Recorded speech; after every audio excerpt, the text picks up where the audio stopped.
কদিন আগে আমার এক বন্ধু আমাকে প্রশ্ন করছে যে আচ্ছা, যদি রাত্রেবেলা করে গাছ কার্বন ডাই অক্সাইডই সরবরাহ করে, তাহলে যারা ধ্যান করে তারা কি করে রাত্রেবেলা ধ্যান করে? তাদের তো অজ্ঞান হয়ে যাওয়া উচিত বা তাদের কোনো বিপদ হওয়া উচিত। এর থেকে আমার মাথায় একটা প্রশ্ন আসে যে আচ্ছা, সত্যি কি সব গাছই রাত্রেবেলা করে কার্বন ডাই অক্সাইড সরবরাহ করে? কোনো গাছই কি অক্সিজেন সরবরাহ করে না? আসলে এমনও কিছু গাছ আছে যেগুলি রাত্রেবেলা করেও অক্সিজেন সরবরাহ করে। আজকে আমি আপনাদেরকে সেই গাছগুলোরই নাম বলবো। আমরা বেশিরভাগ মানুষই জানি যারা বেশিরভাগ ধ্যান করেন তারা অশ্বত্থ গাছই বেশি পছন্দ করে। আসলে এই অশ্বত্থ গাছ কিন্তু রাত্রেবেলা করেও অক্সিজেন সরবরাহ করে, এবং এর সাথে নিম গাছও আছে যা রাত্রেবেলা করেও অক্সিজেন সরবরাহ করে।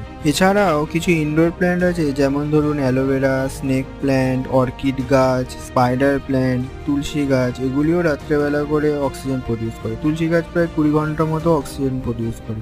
বাকি আপনারা এই তথ্যগুলো জানতেন কিনা অবশ্যই কমেন্ট করে জানাবেন, এবং ভিডিওটি ভালো লাগলে অবশ্যই লাইক করুন। ধন্যবাদ।